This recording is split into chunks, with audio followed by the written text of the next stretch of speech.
وَلَقَدْ يَسَّرْنَا الْقُرْآنَ لِلذِّكْرِ فَهَلْ مِن مُّدَّكِرٍ۔ الم تارا، کیا تو نے دیکھا نہیں؟ اور قرآن جب یہ کہتا ہے الم تارا کیا تو نے دیکھا نہیں، تو اس کا مرادی معنی یہ ہوتا ہے کیا تم جانتے نہیں؟ یعنی یہ کیوں سوالات پیدا ہوئے؟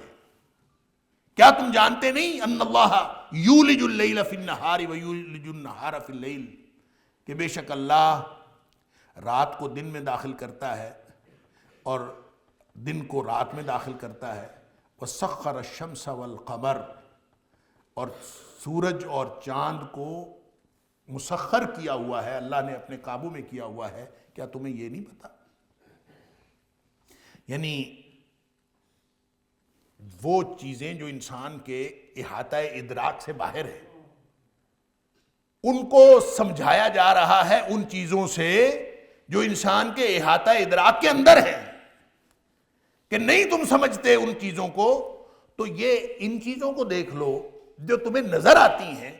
رات دن میں داخل ہو جاتا ہے، دن رات میں داخل ہو جاتا ہے، رات دن میں داخل ہو جاتی ہے، دن رات میں داخل ہو جاتا ہے۔ یہ داخل ہونے کا دو مفاہیم ہیں۔ ایک تو مطلب یہ ہے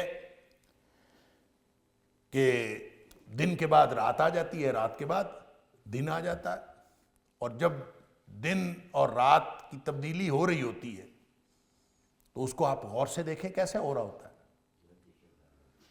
کیسے وہ تبدیلی ہو رہی ہوتی ہے۔ آپ غور سے دیکھتے رہیں، آنکھیں کھول کے اور بغیر آنکھیں جھپکے آپ یوں دیکھ رہے ہوں تو آپ کو سمجھ نہیں آئے گی، ایک دم دن جو ہے رات میں داخل ہوتا چلا جاتا ہے اور رات ختم ہو جاتی ہے اور دن آ جاتا ہے، پھر جب رات آنی ہوتی ہے تو رات دن کے اندر داخل ہوتی چلی جاتی ہے، اور ایسے تھوڑا تھوڑا کر کے جو ہے وہ روشنائی ختم ہوتی ہے اور اندھیرا آ جاتا ہے، سمجھ نہیں آتی، دن رات میں داخل ہو جاتا ہے، رات دن میں داخل ہو جاتی ہے۔ کبھی سمجھ آئی ہے اس کی؟ یہ کون کرتا ہے؟ اللہ کرتا ہے۔ یہ فینومینا جو تمہارے سامنے ہو رہا، تمہارے پاس اس کی کوئی انٹرپریٹیشن ہے؟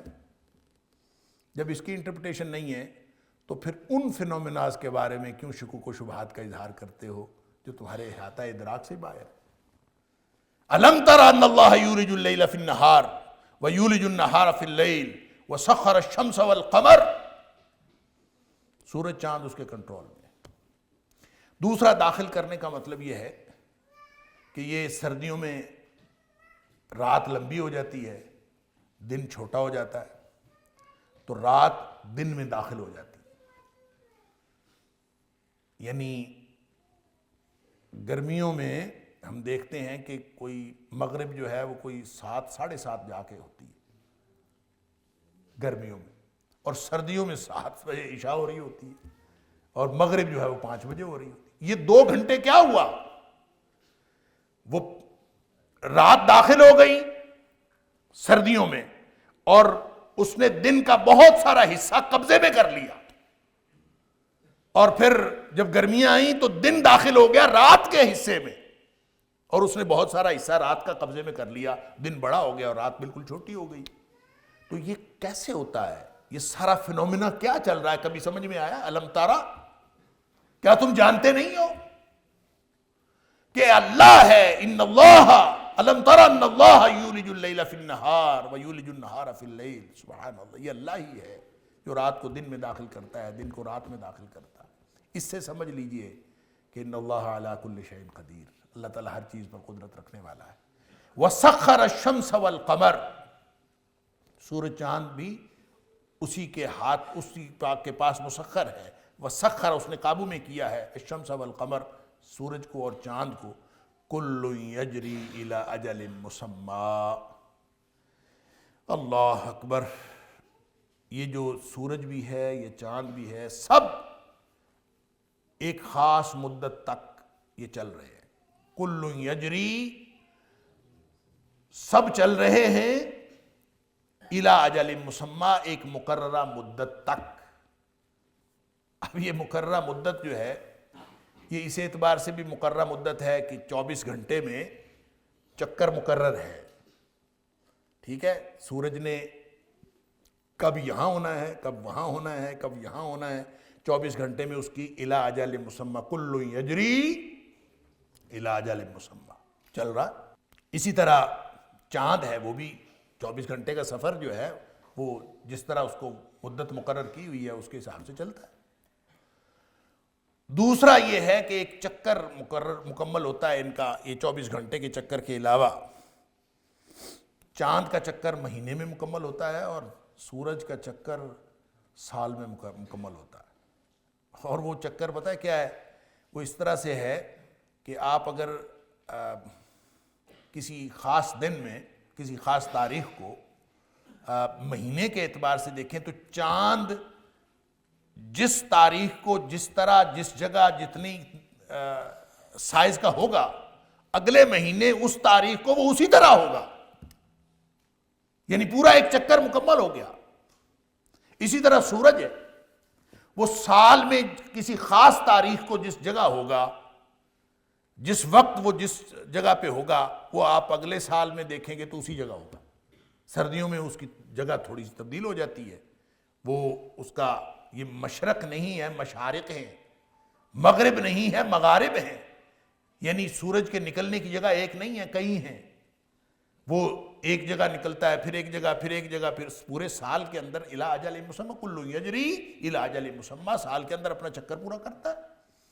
لہٰذا آپ دسمبر میں دیکھیں گے تو ہر دسمبر میں، ہر یکم دسمبر کو آپ سورج کو دیکھیں تو وہ اسی جگہ ہوگا، لیکن جب آپ اس کو جون میں دیکھیں گے تو وہ بالکل کسی اور جگہ ہوگا، اور وہ جس جگہ جون میں ہوتا ہے وہ اسی جگہ ہوگا۔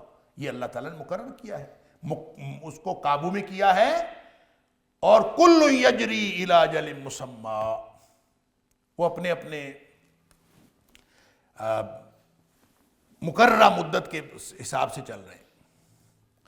ایک اس کا تیسرا مطلب بھی ہے الی اجل مسمی کا، اس کا ایک لفظی مناسبت بھی ہے کہ اس کے علاوہ جہاں کہیں ذکر ہوا ہے کل یجری کا، تو اس میں لِأَجَلٍ مُّسَمَّى، اللہ کریم نے فرمایا لِأَجَلٍ مُّسَمَّى، کہ ایک مقررہ مدت تک کے لیے، اور یہاں لِأَجَلٍ مُّسَمَّى نہیں ہے بلکہ إِلَىٰ أَجَلٍ مُّسَمَّى۔ اس کا مطلب یہ ہے کہ یہاں کوئی خاص معنی ہے جو إِلَىٰ کے ساتھ منسوب ہے اور منسلک ہے۔ وہ خاص معنی کیا ہے؟ إِلَىٰ کا مطلب ہے مقررہ مدت تک، لِأَجَلٍ مُّسَمَّى کا مطلب ہے مقررہ مدت کے لیے۔ لہٰذا مفسرین نے ایک بڑا ہی لطیف نقطہ ان دونوں میں فرق بیان کیا ہے کہ فرق یہ ہے کہ جہاں لِأَجَلٍ مُّسَمَّى ہے وہاں عمومی طور پر کائنات جو ہے وہ اس کا نظام بتایا گیا ہے کہ کائنات کا نظام اس طرح سے چل رہا ہے اور سورج چاند اللہ کے کنٹرول میں ہے، اور کل یجری لِأَجَلٍ مُّسَمَّى وہ ہر ایک اپنی اپنی مقررہ مدت کے ساتھ چل رہا ہے۔ لیکن یہاں جو إِلَىٰ أَجَلٍ مُّسَمَّى فرمایا ہے تو اس کا تعلق جو ہے وہ کائنات کے اختتام کے ساتھ ہے، کیونکہ آپ اگر پیچھے دیکھیں تو بعث کا ذکر ہے، دوبارہ جی اٹھنے کا ذکر ہے، اور اگلی آیت کے اندر بھی اس سے آگے جا کے اللہ کریم نے یا ایھا الناس اتقوا ربکم واخشوا یوما لا یجزی، آگے بھی قیامت کا ذکر ہے۔ تو گویا اللہ کریم نے یہاں جو سیاق و سباق ہے وہ یہ بتا رہا ہے کہ اس کا تعلق کائنات کے اختتام کے ساتھ ہے، لہٰذا إِلَىٰ أَجَلٍ مُّسَمَّى، یہ 24 گھنٹے کی بھی ایک اجل مسمى ہے، سال کی اور مہینے کی بھی ایک اجل مسمى ہے، اور ایک ان کی مقررہ مدت وہ ہے جب یہ ختم ہو جائیں گے۔ اور قرآن کہتا ہے اِذَا الشَّمْسُ كُوِّرَتْ، جب سورج لپیٹ دیا جائے گا، چل تیری مدت ختم ہو، کل یجری الی اجل مسمى۔ اللہ، قیامت جب آنی ہے تو اذا الشمس كورت واذا النجوم انکدرت، اللہ اکبر، ستارے سارے بے نور ہو جائیں گے اور سورج لپیٹ لیا جائے گا، اور یہ ایک وقت آئے گا کہ ان کی اجل مسمى مکمل ہو جائے گی۔ وَأَنَّ اللَّهَ بِمَا تَعْمَلُونَ خَبِيرٌ، اور جو کچھ تم کر رہے ہو اللہ تعالیٰ سب چیزوں کی، تمہارے تمام اعمال کی خبر رکھنے والا۔ ذَلِكَ بِأَنَّ اللَّهَ هُوَ الْحَقُّ، یہ ساری صفات اللہ تعالیٰ کی اس لیے بتائی جا رہی ہیں، ذالک، یہ سب اس لیے ہے ان اللہ بان اللہ هو الحق، اللہ حق ہے۔ اور حق کے بارے میں پہلے بھی آپ کو کئی دفعہ بتا چکا ہوں، حق بھلا کیا ہوتا ہے؟ حق وہ ہوتا ہے جو آپ اپنا ثبوت ہوتا ہے۔ حق کو ثابت کرنے کے لیے کسی خارجی دلیل کی ضرورت نہیں ہوتی، وہ آپ اپنا ثبوت ہوتا ہے۔ اللہ حق ہے، اور جب حق آ جائے تو پھر اس کے بعد کیا ہوتا ہے؟ اللہ تعالیٰ نے قرآن میں فرمایا فَمَاذَا بَعْدَ الْحَقِّ إِلَّا الضَّلَالُ، جب حق آ جاتا ہے تو حق کے بعد پھر گمراہی ہوتی ہے۔ اسی لیے علماء نے اس سے استدلال کیا ہے کہ جب حق کی بات بتا دی جائے تو اس کے بعد سوال کرنا گمراہی ہے۔ فَمَاذَا بَعْدَ الْحَقِّ إِلَّا الضَّلَالُ، اس کے بعد سوال کرنا، حق کے بعد سوال کرنا گمراہی۔ وہ جو نبی کریم صلی اللہ علیہ وسلم فرمایا شیطان جو بندے کو گمراہ کرتا ہے نا، دل میں وسوسہ ڈالتا ہے، دل میں وسوسہ ڈالتا ہے، اس سے پوچھتا ہے، دل ہی دل میں اس کو سوال کرتا ہے کہ تجھے کس نے پیدا کیا؟ بندہ پھر جواب دیتا ہے، یعنی دل میں خیال آیا، اس نے وسوسہ ڈالا، تمہیں کس نے پیدا کیا؟ انسان نے خود جواب دیا، مجھے اللہ نے پیدا کیا۔ پھر شیطان اندر ہی اندر، دل ہی دل میں سوال اٹھاتا ہے کہ یہ باقی مخلوق کو کس نے پیدا کیا، فلاں چیز کو کس نے پیدا کیا، فلاں چیز کو کس نے پیدا کیا؟ تو بندہ اس کا جواب دیتا جاتا ہے اللہ نے پیدا کیا۔ یہ حق ہے نا، یہ حق ہے۔ تو پھر وہ اگلا سوال کرتا ہے، دل ہی دل میں وسوسہ ڈالتا ہے کہ اللہ کو کس نے پیدا کیا؟ تو فَمَاذَا بَعْدَ الْحَقِّ إِلَّا الضَّلَالُ، حق کے بعد جو اگلا سوال ہے نا وہ گمراہی ہوتی ہے۔ اس لیے نبی پاک صلی اللہ علیہ وسلم نے فرمایا جب یہ سوال، یہ تمہارے دل میں سوال اٹھے تو سمجھ لیجئے کہ شیطان تمہیں گمراہ کرنے کی کوشش کر رہا ہے۔ فوراً اعوذ پڑھیں اور 3 دفعہ دھتکاریں دل کی طرف، اس لیے کہ دل کی طرف سے یہ حملہ آور ہوتا ہے کہ شیطان تمہارے اوپر حملہ آور ہو رہا ہے۔ یہ اللہ حق ہے، اللہ الحق، اللہ حق ہے۔ اور جب اللہ حق ہے تو پھر اس کے علاوہ اگر کسی معبود کا تصور بھی ہو تو وہ گمراہی ہوگی نا، وہ باطل ہوگا نا۔ لہٰذا اللہ تعالیٰ کو کہنے کی ضرورت کیوں پڑی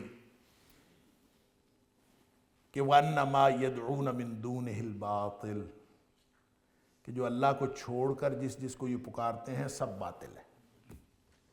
اللہ کے علاوہ جس کو پکارا جاتا ہے، وَأَنَّمَا يَدْعُونَ مِن دُونِهِ، جس کو بھی یہ پکارتے ہیں اللہ کے علاوہ، الباطل، وہ باطل ہے۔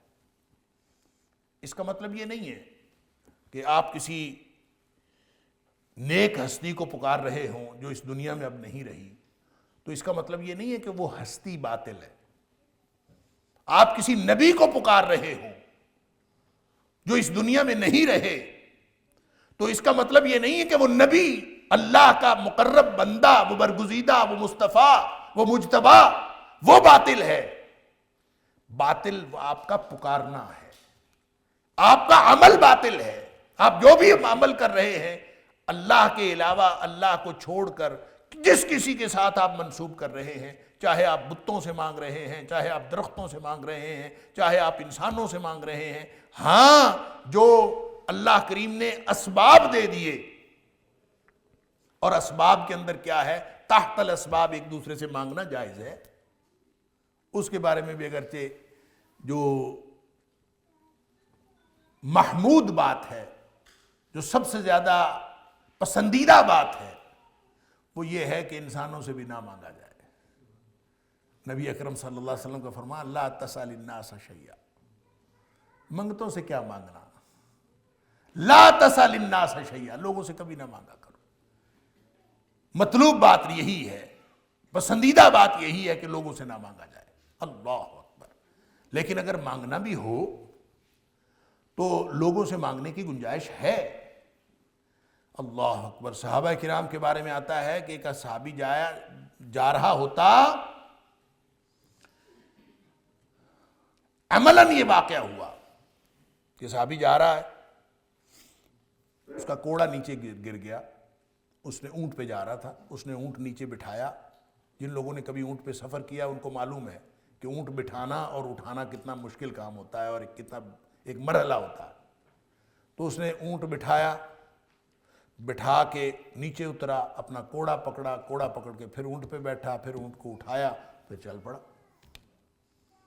کسی نے پوچھا حضرت یہ آپ ہمیں کہہ دیتے، ہم کوڑا آپ کو پکڑا دیتے، کیا فرق پڑتا تھا؟ فرمایا کہ مجھے نبی کریم صلی اللہ علیہ وسلم کا فرمان یاد آیا کہ لا تسأل الناس شیئا، لوگوں سے کوئی چیز نہ مانگو، لوگوں سے کوئی سوال نہ کرو. اللہ پسندیدہ بات یہی ہے. لیکن بہرحال جو تحت الاسباب ہم ایک دوسرے کی ضرورت پوری کر سکتے ہیں، ضرورت مند ہوتے ہیں، تو ایک دوسرے سے مانگنا یہ جائز ہے. لیکن فوق الاسباب، جہاں ظاہری طور پر کوئی سبب نہیں ہے کہ کوئی آپ کو عطا کر دے. وَلَقَدْ يَسَّرْنَا الْقُرْآنَ لِلذِّكْرِ فَهَلْ مِن مُدَّكِرٍ وَلَقَدْ يَسَّرْنَا الْقُرْآنَ لِلذِّكْرِ فَهَلْ مِن مُدَّكِرٍ. وہی بسکٹ جو آپ والد سے مانگ لیتے تھے کہ ابا جی بسکٹ کھانے ہیں، اب ابا جی قبر میں پڑے ہیں تو آپ ان سے بسکٹ نہیں مانگ سکتے. جب وہ تھے تو یہ تحت الاسباب تھا، اب وہ نہیں، اب وہ دنیا میں نہیں ہے، تو اب یہ فوق الاسباب ہو گیا. فوق الاسباب سوائے اللہ کے کسی سے نہیں مانگا جا سکتا. لہذا فرمایا کہ اللہ حق ہے، ذالک بان اللہ هو الحق، اللہ حق ہے، وان ما يدعون من دونه الباطل، اور اللہ کے علاوہ جس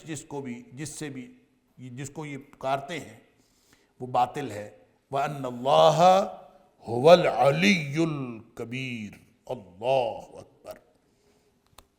اور اللہ تعالیٰ جو ہے وہ بلند بھی ہے اور بڑا بھی ہے. العلی الکبیر، بڑائی بھی اللہ کی اور بلندی اور عروج بھی اللہ کا. نہ اللہ کی بلندی جیسی کسی کی بلندی، نہ اللہ کی کبریائی جیسی کسی کی کبریائی. یہاں سے ایک بات یہ بھی سمجھ آئی کہ ایک اللہ کی کبریائی ہے، ایک مخلوق ہے اس کے مقابلے میں. اللہ کی کبریائی اور مخلوق کی ابدیت اور غلامی، اس کا مقابلہ ہے. عبد اور معبود. اللہ جو علی اور الکبیر ہے، کتنا بلند ہے، کیا کبریائی ہے، وہ ہم اس تک تو پہنچ نہیں سکتے، ہمیں سمجھ نہیں آ سکتی کہ اللہ کی بلندی کیا ہے اور اللہ کی کبریائی کیا ہے. ویسے ہمیں سمجھانے کے لیے بعض روایات کے اندر آتا ہے نبی کریم صلی اللہ علیہ وسلم نے اللہ کی عرش کی بلندی کی بات کی، اللہ کے عرش کی بڑائی کی بات کی، اور اللہ کی ذات کی بڑائی کیا ہے اور اللہ کی ذات کی بلندی کیا ہے، اس کی نہ کوئی ڈسکرپشن ہے نہ کوئی بیان ہے. بس وہ علی ہے، العلی ہے، الکبیر ہے. بس عرش کی بڑائی اور عرش کی بلندی کے بارے میں ہمیں بتایا. ایک حدیث کے اندر آتا ہے کہ نبی کریم صلی اللہ علیہ وسلم نے فرمایا کہ یہ جو زمین سے لے کر پہلے آسمان تک کا فاصلہ ہے، یہ 500 سال کا فاصلہ ہے. اور یہ 500 سال کیا ہے؟ نبی پاک صلی اللہ علیہ وسلم نے تو 500 سال بتا دیے. 500 سال کا فاصلہ، 500 سال وقت کا پیمانہ ہے. گویا زمین سے لے کر آسمان تک 500 سال لگتے ہیں. یہ 500 سال کون سے ہیں؟ یہ ظاہر ہے کوئی نہیں پہنچ سکتا، نہ کسی کی 500 سال عمر ہو، نہ 500 سال کا ایندھن لے کے کوئی جہاز جا سکتا ہے، اور نہ کوئی اس آسمان تک پہنچ سکتا ہے. 500 سال. لیکن لگتا یوں ہے آج کل جو یہ سائنسدان جو ہمیں اس طرح کی بلندیاں اور دوریاں اور کائنات کے ایک سیارے سے لے کر دوسرے سیارے تک اور گلیکسیز اور یہ جو جتنا جو نظام ہے شمسی کا تذکرہ کرتے ہیں، تو سیاروں ستاروں کا جب ہمیں بتاتے ہیں تو یہ عام طور پر کہتے ہیں کہ اتنے نوری سال کے فاصلے پر. نوری سال کا فاصلہ مطلب یہ ہے کہ اتنے جتنی روشنی اتنے سالوں میں فاصلہ طے کرتی ہے، اتنا فاصلہ. اور روشنی کتنا فاصلہ طے کرتی ہے 500 سالوں میں یا جو بھی بتایا جائے، تو روشنی تو 1 سیکنڈ میں 1,86,000 میل سفر طے کرتی ہے. اب اگر جو احادیث کے اندر اس طرح سے سال بیان ہوئے ہیں ان کا اس کی ڈسکرپشن تو نبی پاک صلی اللہ علیہ وسلم نے نہیں دی، لیکن اب جو کیلکولیشن کائنات کے مختلف امور کے بارے میں ہوتی ہے اس سے معلوم ہوتا ہے کہ نبی کریم صلی اللہ علیہ وآلہ وسلم نے جو بھی سالوں وغیرہ کی مسافت بتائی ہے یہ نوری سال ہی ہوں گے. اور اگر یہ نوری سال ہیں تو پھر اللہ تعالیٰ کو معلوم ہے. جیسے 50,000 سال کا دن بتایا، 50,000 سنہ، 50,000، یہ قرآن نے کہا 50,000 سال. اور پھر قرآن نے یہ بھی کہہ دیا کہ تمہارے دنوں کی گنتی اور ہے اور اللہ کی گنتی اور ہے. اللہ اکبر. کہ ان یومن عند ربک کالف سنۃ مما تعدون. اللہ کی گنتی کا ایک دن اس وقت ہوتا ہے جب تمہاری گنتی کے 1,000 سال ہوتے ہیں. تمہاری گنتی کے 1,000 سال، اللہ کی گنتی کا ایک دن. تو چلے مسافت یہ کر لیجئے تو 500 سال. اللہ اکبر. وہ ظاہر ہے اللہ کی گنتی کے حساب سے ہی ہوں گے.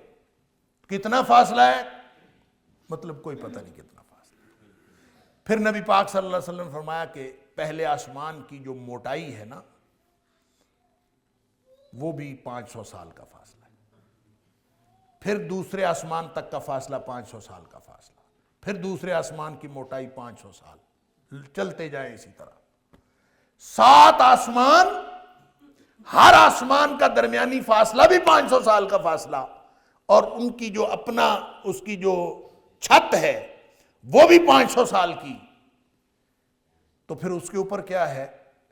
فرمایا 7ویں آسمان سے 500 سال اگر اوپر جائے کون؟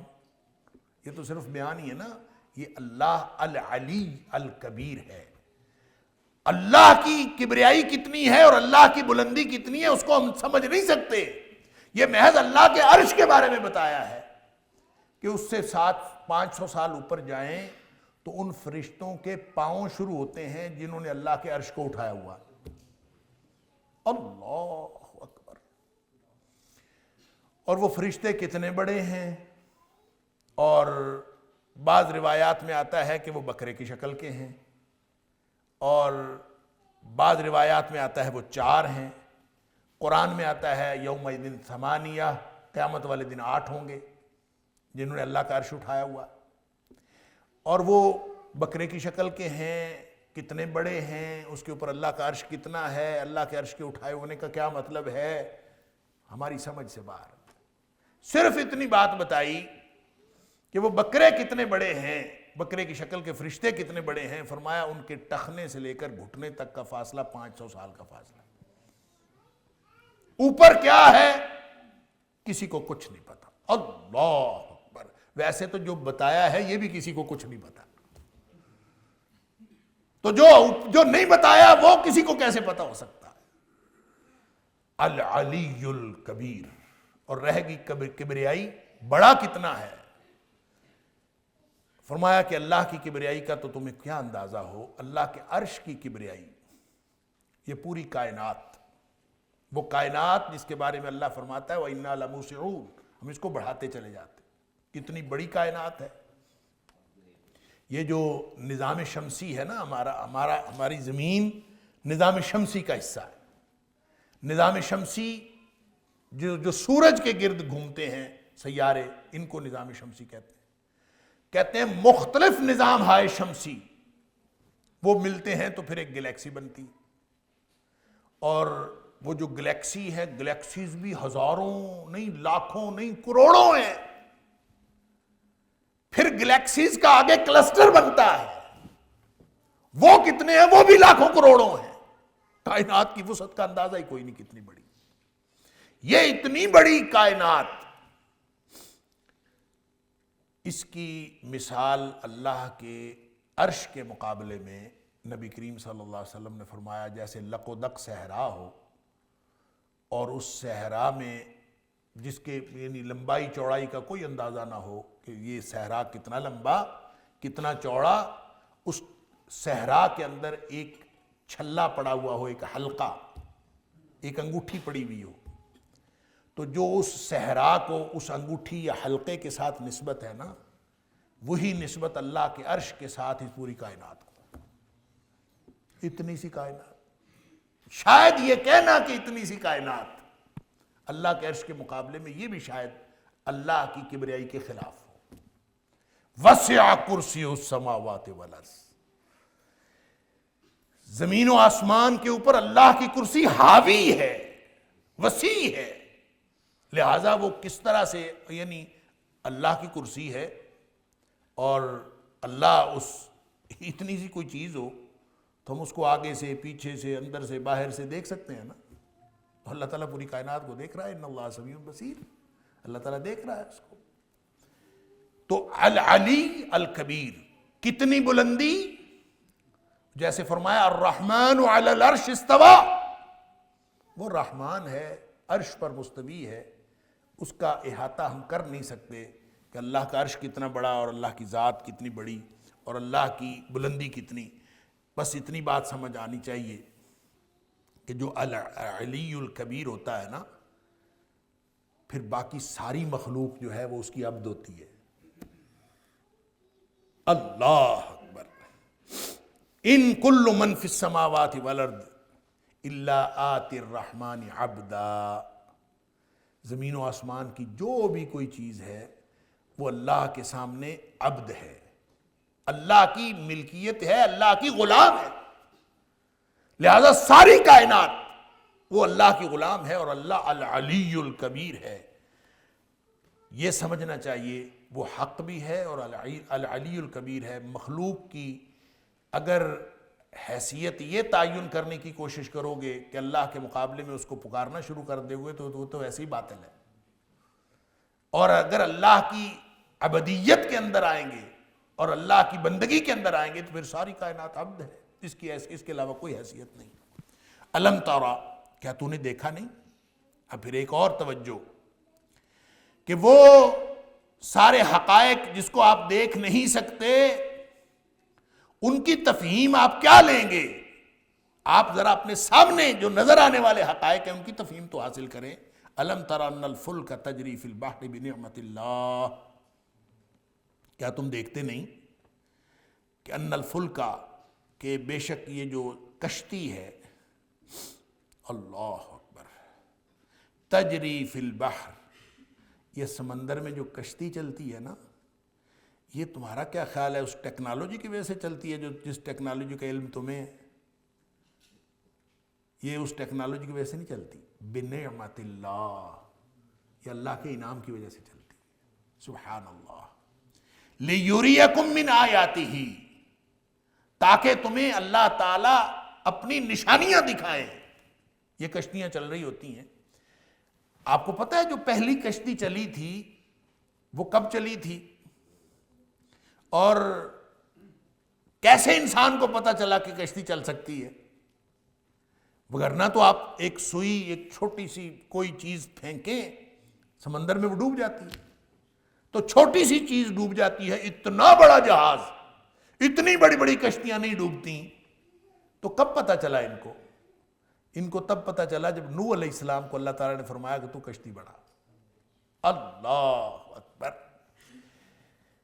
سبحان اللہ۔ وہ سورہ یاسین کے اندر اللہ تعالیٰ نے فرمایا وَآیَةٌ لَهُمْ أَنَّا حَمَلْنَا ذُرِّيَّتَهُمْ فِي الْفُلْكِ الْمَشْحُونِ وَخَلَقْنَا لَهُمْ مِن مِثْلِهِ مَا يَرْكَبُونَ، نشانی اللہ کی وہ جو بھری ہوئی کشتی جو نوح علیہ السلام کی کشتی تھی، جس میں ساری کی ساری ذریت جو ہے اس کے اندر ڈال دی گئی اور اس کو بھر لیا گیا۔ وَخَلَقْنَا لَهُم مِّن مِّثْلِهِ، پھر اللہ تعالیٰ نے اس کے بعد اس جیسی اور بہت ساری کشتیاں بنا دیں، مَا يَرْكَبُونَ، جس کے اوپر تم سواری کرتے ہو۔ اس سے پہلے تو کسی کو پتہ ہی نہیں تھا کہ کشتی کے اوپر سواری بھی ہو سکتی ہے، کشتی بن بھی سکتی ہے۔ اتنے بڑے حجم کا، اتنے بڑی جسامت کا جو جہاز ہے، یہ جو کشتی ہے، وہ پانی کے اندر چل سکتی ہے، کسی کو پتہ ہی نہیں تھا۔ تو اللہ تعالیٰ فرماتا ہے کہ یہ کبھی یہ نہ سمجھنا، یہ کبھی تمہارے ذہن میں خیال نہ آئے کہ تمہاری جو ٹیکنالوجی ہے اس کی وجہ سے کشتی چلتی ہے۔ ہم تو یہی سمجھتے ہیں نا، ایک خاص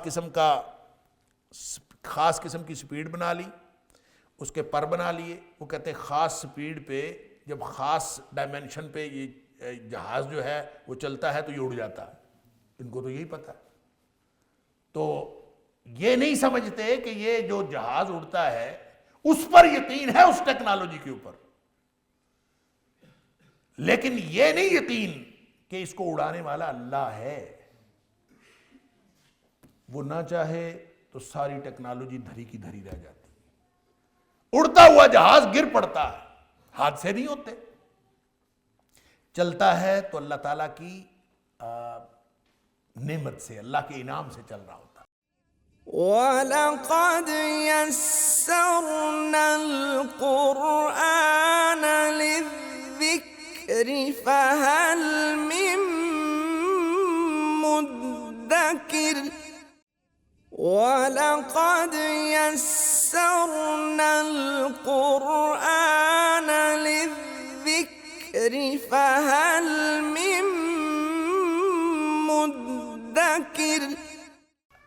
اللہ کا انعام ہے کہ اڑ رہا ہے، اللہ کا انعام ہے کہ بحری جہاز چل رہا ہے، وگرنہ نہ چلے تو پھر وہ بڑے بڑے جہاز، اور جنہوں نے بنانے والوں نے چیلنج کیا تھا، وہ کہتے ہیں کہ جو ٹائٹینک جہاز اپنے پہلے ہی سفر پہ وہ ٹوٹ بھی گیا اور ڈوب بھی گیا۔ اس کے بنانے والوں نے یہ کہا تھا کہ ہم نے اس کا ڈیزائن اس طرح سے بنایا ہے، اس کی ڈیزائننگ اس طرح کی ہے، یہ کبھی ڈوب نہیں سکتا۔ کیا پہلے سفر پہ ہی ڈوب گیا۔ یہ نہیں سمجھ آتی کہ یہ جو جہاز چلتے ہیں یہ ٹیکنالوجی سے نہیں چلتے، بے نعمت اللہ چلتے ہیں۔ الم تارا، تو دیکھتا نہیں، ان الفلک تجری فی البحر، یہ جو کشتی سمندر میں چلتی ہے، بے نعمت اللہ، یہ اللہ کے انعامات سے چلتی ہے، اللہ کی نعمت سے چلتی ہے۔ لیریکم من آیاتہ، تاکہ تمہیں اپنی نشانیاں دکھائے۔ اب جو سمندر میں جو جاتا ہے، جو جہاز سفر کرتا ہے، اب ظاہر ہے کہ پہلے تو سادہ کشتیاں بنی، پھر اس کے بعد بادبانی کشتیاں بنی، بادبانی کشتیوں کے بعد پھر یہ انجن والے کشتیاں بنی، پھر بڑے بڑے جہاز بن گئے، اللہ، اس کے بعد تو اب سمندر کے اندر چلنے والی وہ آبدوزیں بن گئیں، کیا کچھ، اور سب جو آپ سمندر کے اندر جائیں تو نئی نئی چیزیں اللہ تعالیٰ دکھاتا ہے۔ اللہ اکبر۔ ان فی ذلک لآیات لکل صبار شکور۔ یہ جو ساری چیزیں ہیں اس میں نشانیاں ہیں، یعنی سمندر کی نشانیاں، کشتی کی نشانیاں، اور سورج چاند کی نشانیاں، دن رات کی نشانیاں، یہ جتنی بھی نشانیاں ہیں، یہ نشانیاں ہر اس شخص کے لیے ہیں جو صبار اور شکور ہے، دوسروں کے لیے کوئی نہیں نشانی۔ یہی کشتیاں چلتی ہوئی کافر دیکھتے ہیں، یہی کشتیاں چلتی ہوئی مومن دیکھتے ہیں، ہر کوئی دیکھتا ہے، لیکن اس کو نشانی کے طور پر صرف وہی سمجھتا ہے جو صبار اور شکور ہوتا ہے۔ صبار اور شکور، صبار کا معنی بہت زیادہ صبر کرنے والا، صبار فعال کے وزن پہ، مبالغہ کا سی، بہت زیادہ صبر، ہر بات میں، ہر معاملے میں ڈٹا رہنا اور استقامت اختیار کرنے والا، صبار ہمیشہ ڈٹا رہتا ہے، وہ کسی چیز سے پیچھے نہیں ہٹتا، وہ اللہ نے جو اس کو ایمان دیا ہے اس پر ڈٹا رہتا ہے۔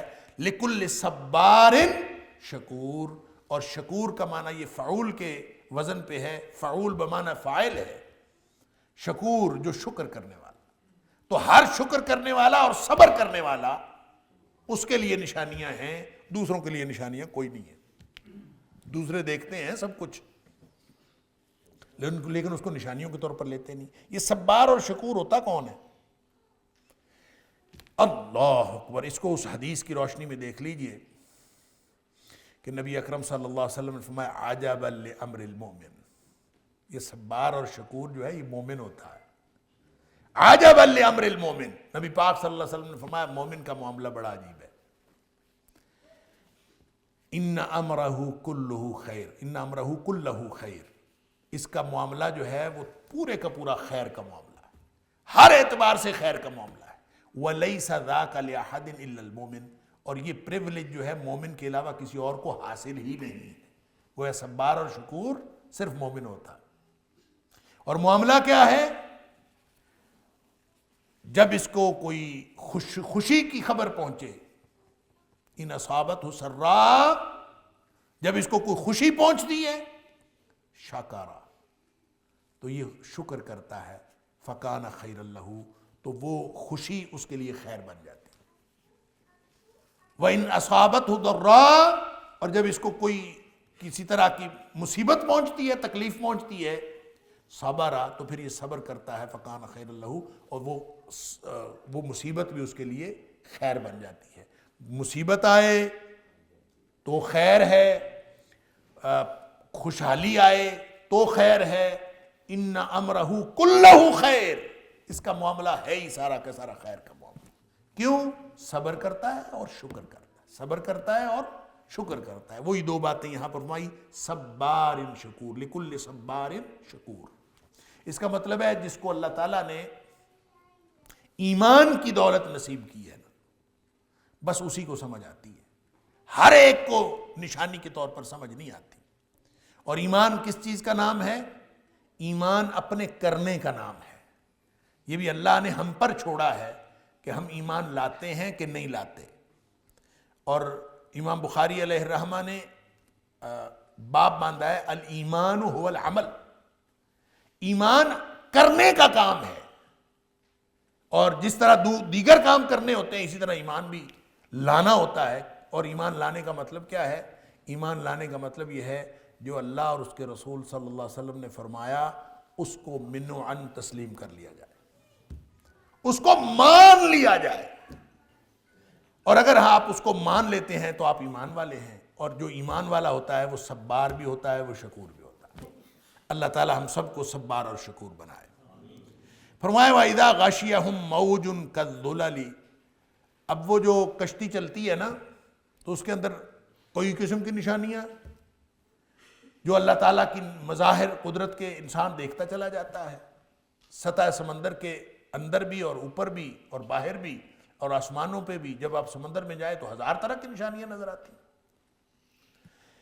فرمایا وَإِذَا غَشِيَهُمْ مَوْجٌ كَالظُّلَلِ، جب ان کو موج، سمندر کی ایک اتنی بڑی لہر آتی ہے، موجیں آتی ہیں کہ وہ سائبان کی طرح ان کو ڈھانپ لیتی ہیں، ان کے اوپر ایسے سایہ فگن ہو جاتی ہیں جیسے سائبان ہوتا ہے. اتنی بڑی بڑی موجیں. ظاہر ہے سمندر کے اندر طغیانی آ جائے، باقی نشانیاں تو اپنی طرف. جب سمندر کے اندر طغیانی آ جائے، وَإِذَا غَاشِيَهُمْ مَوْجٌ، جب ان کو ڈھانپ لیتی ہے کوئی موج، كَالظُّلَلِ، سائبانوں کی طرح موجیں آ جاتی ہیں اوپر. اس وقت سمجھ نہیں آتی اب کرنا کیا ہے. دعوا اللہ مخلصین لہ الدین، اس وقت پھر ان کو سارے کے سارے معبودان باطل بھول جاتے ہیں. ان کو سمجھ نہیں آتی اب ہم نے کرنا کیا ہے. صرف ایک بات یاد رہتی ہے کہ اللہ کو پکاریں. دعوا اللہ مخلصین لہ الدین. اب یہ سارے کے سارے جو باطل معبود بنائے ہوتے ہیں وہ سب بھول جاتے ہیں. اب یہ خالص اللہ کو پکارتے ہیں. دعوا اللہ، اللہ کو پکارتے ہیں، مخلصین لہ الدین، دین کو اسی کے لیے خالص کر کے، پکے مومن بن کے اس وقت اللہ کو پکار رہے ہوتے. اللہ اکبر.